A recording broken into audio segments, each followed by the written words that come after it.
left over from the old days of when it was a happening town, train and all that stuff going on. This is the palace. And they rarely use it. You go inside, it's like a basketball court. But it doesn't get a lot of use. They have a bluegrass festival every summer, and a bunch of people come here and mess around with the banjo. There's our post office. Friend Charity Phelan's at. Really good violin player.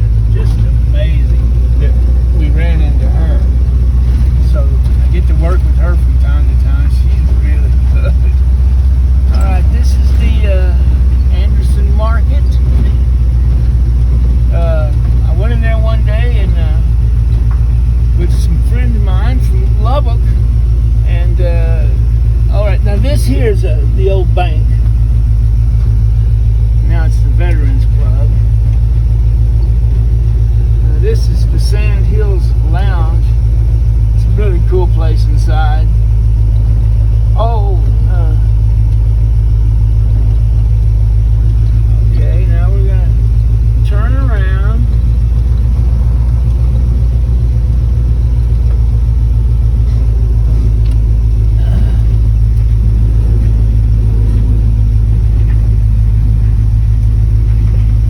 These were probably here when it was a going concern.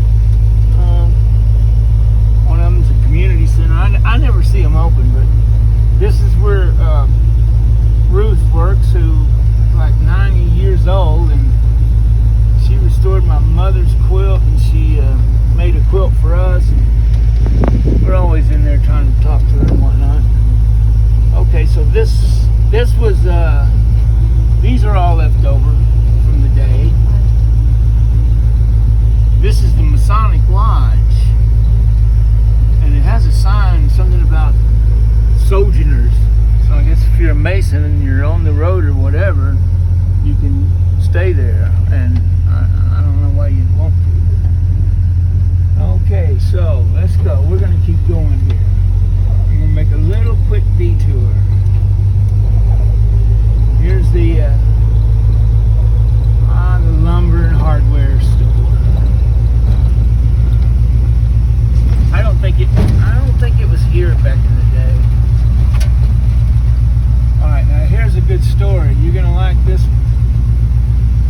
This is the old school. And there's one guy that lives in there, and he's a real nut. How much did you pay for this?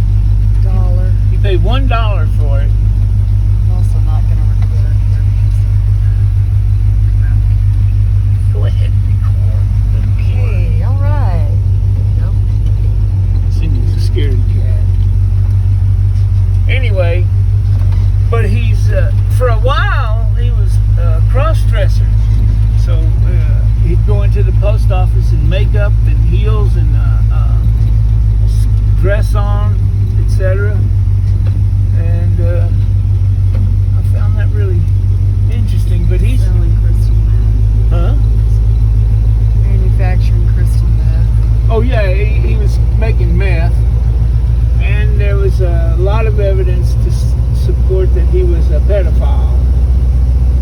And his friend, Charity Faye's ex-husband, he was a pedophile too, and they raided his house, and he had a bunch of kiddie porn. So see, we're like big cities in many ways. All right. Chris Gudgel was dead then. Yeah, Chris Gudgel, Charity's ex-husband, was quote unquote, he hanged himself in the jail. But Never saw. I don't think he did that. He didn't impress me as the kind of guy that was going to kill himself. It's kind of like the Epstein guy. You'll never know.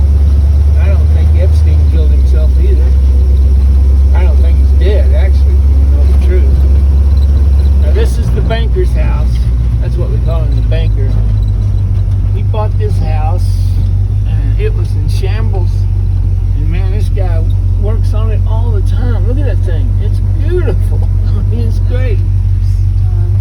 This is Don's house. They passed away. Don and his wife. He was a great guy. Don had his sister sold some land in Wyoming or somewhere, and Don got $3 million out of the deal. Then his son Willie, but he's like 60, 70 years old. He got ran over by a truck or something